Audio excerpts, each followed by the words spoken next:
mother, my kids, and those guys knew who they was. Who was on there saying the things. They called me a villain. I feel that was total disrespect. I mean, I'm a man. You know, I make mistakes. I'm only human. Like everybody in the world, everybody makes mistakes. There's nobody who's perfect. And so I don't want nobody to judge me for, you know, for how I am outside of the ring, because nobody really know what goes on in Floyd Mayweather's life. But I'm a good person. They always want to talk about the negative things, but talk about how, you know, how I fed the homeless, how I fed, you know, battered women and battered children. You know, talk about those type of positive things that I did. And, you know, when it comes to his alcohol-related incidents, they don't ever bring it up in the media. But if you want to talk about something, talk about what he done. He's not perfect. And why is people so worried about my public life? What I do? This is boxing. I mean, this is boxing. It's not about what I done outside the ring. What can I do inside the ring? And everybody know that this guy's not on my level. I don't know why they even try to, you know, pump this guy being thinking that he's on my level, because he's not at all. Michael was that he's from the area and he'll have a lot of his own. Well, it's more like this. For starters, like this. He had his chance in 1998. To face Floyd Mayweather face to face. He had his chance in 1998. The guy that he couldn't get past, I dismantled him within 6 minutes, which was Angel Man Freddy. I was, you know, then I still was green. I still was green and only 21 years old, and I dogged Man Freddy. Now I'm a lot older, a lot more mature, a lot smarter, so you can just imagine what I'm gonna do to him. He said yesterday, finally, he's prepared to die in the ring. That's how bad he wants it. He don't really want to die. You know, once I get on that ass, he gonna wish he was dead. And so he's not willing to die. And like I said before, anything I ever said, I was able to back up.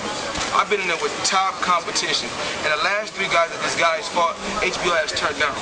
The last 3 guys, Dorian, they turned me down. What's the other 2 guys?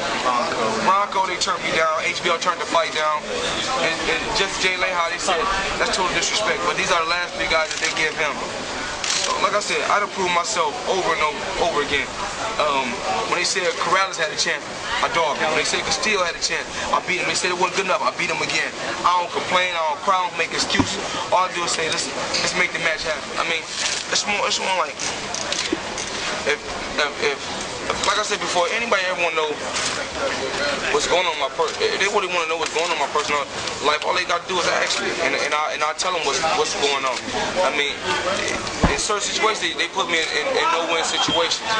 For instance, when I say put me in no-win situations, like, I mean, sometimes you take certain things and make certain things happen. The only reason why I pleaded a no contest is just to get the fight. Because if I wouldn't pleaded a no contest, this guy wouldn't fight. Like I said before, he's worried about my personal life. But I don't ever, like I said before, I don't talk about his alcohol-related incidents, his running with the police, how he driving down a one-way drunk. I don't ever talk about that. I just say, let's make the fight happen. And this guy know the reason why we can't do our press conference together, because he know he don't want to look me face to face. He know I'm the truth. The fans know I'm the truth. I mean, and the boxing media know I'm the truth, because Floyd Mayweather is boxing. When it's all said and done, I'm gonna be the last man standing. And the reason why I'm gonna be the last man standing is because Oscar's going. He really don't want to fight no more. Bernard finna go. You ain't got nobody else. You got nobody else. Do you think that some of this maybe is done to try to knock you off the game mentally? Hey, I ain't worried about mentally. When it comes to the mental game, I'm the strongest. Because can't none of them fans in Atlantic City get in there and fight for him. That's what I know. I'd have been here in the beginning of my career. I done went to guys turf early in my career. I done fought the tall guys. I done fought short guys. I done fought big punches. You know what I mean? I done fought guys 40-something fights, 40-something knockouts. Fought guys 30-something fights, 30-something knockouts. I mean, all that talking about, I'm gonna knock Floyd out, the Mayweathers ain't got no chin. I done proved I got a chin. I've been hit by some of the biggest punches in boxing. But the end result is I always come out on top. Do you think the fact that so much is made of the things that have happened? When it's all said and done, when my career is over, no matter what they say about Floyd Mayweather, they know I'm going down in history as one of the best. They have to. Because I never ducked or dodged no opponents. I never ducked or dodged nobody. Only thing I said is make the fight happen. Ricky had make the fight happen.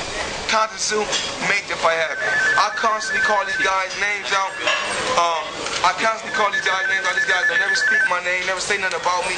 I only want to fight the best. To be the best, you got to beat the best. And if they right now they trying to say this guy the best guy at 140, but match him against me. They're supposed to match him against me a year and a half ago. When I fought Chop, I was supposed to have fought this guy. I was supposed to fight him or Ricky Hatton. But you know, both of them turned me down. Floyd, who is the best test at 140? I don't know. I really don't know yet. I don't know. But like I said before, as long as they keep saying this guy is the best, he's the best. You get the money right, let's make it happen. But I'm not willing to. One thing I'm not gonna do. I'm not willing to go over to. I'm not willing to go over to England to fight Ricky Hatton. Not at all. Why not? Because over here we give you a fair shake, and over there it wasn't fair. What happened to Kazazu? He got hit with low blows, elbows all night. He basically got out wrestled. Over here they're gonna let him fight. I think we should let the fight happen in Madison Square Garden, because come Saturday night it's gonna be easy work. And watch what I tell y'all. Exactly what I'm gonna do. I'm gonna beat him, and y'all gonna do like y'all always do. All we knew Forbes was gonna beat him. We knew it. And the same thing y'all always do. When I beat him, all we knew he had more skill than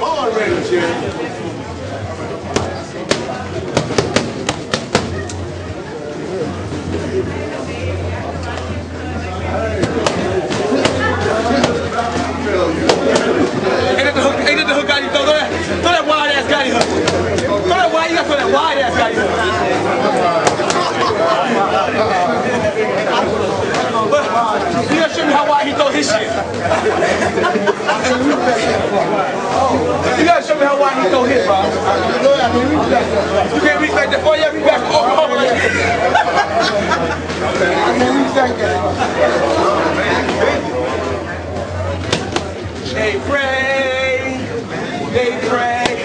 They pray on my downfall. They pray. Just said slick. I've been with HBO for I don't know 8, 9, 10 years. I mean, I just want to know how can HBO possibly. You can take this fight anywhere. They talking about Gotti sold tickets. It takes two. Remember that. Gotti may have sold his arena out before. Every time I go to Grand Rapids, I sell my arena out. I mean, he never sold out this quick. It took me to do that. It took me to do that. It took me to sell that arena out that quick. And okay, they said, Gotti's the draw. Sorry, it's obvious Mayweather drawing something too, because he never made this type of money before. So he's making more money in this fight than he ever seen in his career. So it's obvious that he's not just a draw. So y'all need to do y'all homework a little bit better than y'all doing. Look, you hear a lot of people talk about your talent like you fell out of the sky like this. Can you give us a look into the work that's gone into making you the fighter you are today? The work that made me to the fighter. Exactly what made Floyd Mayweather into this fighter. It took chopping trees. It's really that. It's a mental game. It's all mental. If you want to know the truth, I just don't feel that can no fighter match me mentally. I'm like a student. I'm like a student that's at college trying to get a master's degree. Up here, it's hard to match me. With Kazazu, a fight like that I could have been beat him. I've been called him out. You never heard Kazazu call me out, fighters like that. But I respect Kazazu because he's a fighter like me. He fought everybody. He didn't complain. That's why I wanted that fight so bad. But I already knew that a fight with Ricky Hatton was bigger money. I knew that. And so, it took hard work, dedication, and, my family's sticking behind me. My grandmother, my uncle, my father, people like that sticking behind me. It was a hard road. It was a hard road. What about the 5-minute rounds? The going till you're done when you're sparring, that type of stuff. Oh yeah, I box. I mean, I box for this This fight, we boxed 17 rounds. We boxed 17 rounds, 15 rounds, 13 rounds. We boxed 5, 6. Sometimes we boxed 30 minutes straight. Spar partner, get another one, get in. We boxed 30 minutes, 40 minutes, 20 minutes straight. You tell him come right here, I'm ready. Get it. Training more important than anything. Let's go. Raphael. This is what I love. This is what I love. You got your stuff? I'm the what? El hombre. El hombre guapo. El hombre intocable. El hombre intocable más guapo. Muchacho guapo, El Mayweather. muchacho.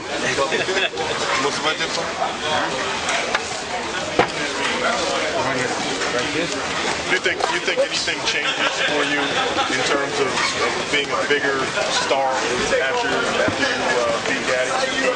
Well, honestly speaking, I sold this fight. I sold this fight. I mean, he won't quit for nothing. I mean, he think it's cool to take punishment. That ain't no cool shit. That ain't nothing to be cool. To say it's cool that I can go to the club with a swollen eye. You know, my whole outlook is, you know. I mean, and they say, and they want to know. And he asked me, "Is something about me that changed?" Yeah, it's something about me that changed. I don't go to clubs. I don't go to clubs no more. I don't go to clubs no more. And you know, after the interview, after watching on TV, I sold my Rolls Royce. I sold my Rolls Royce. I sold my Bentley. I sold all my exclusive cars to show them that jewelry and cars don't make me. That don't make me.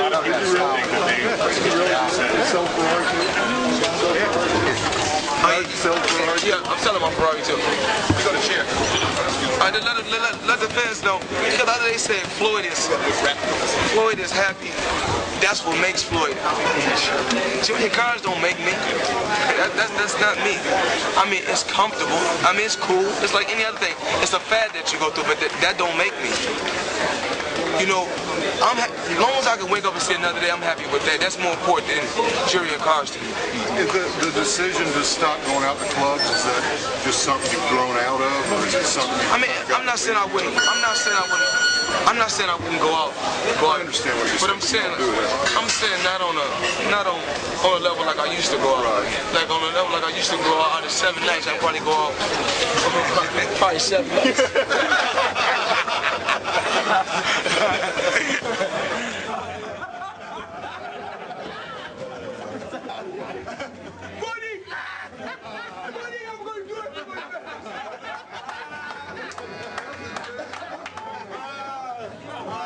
That's it, too.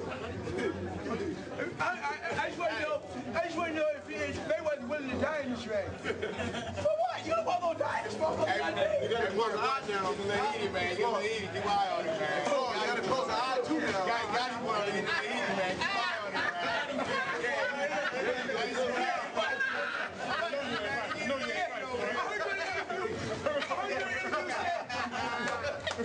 You know, Gotti gonna do it for all the blue collar workers. What about Mayweather? Because he comes from the slums. I'm ready.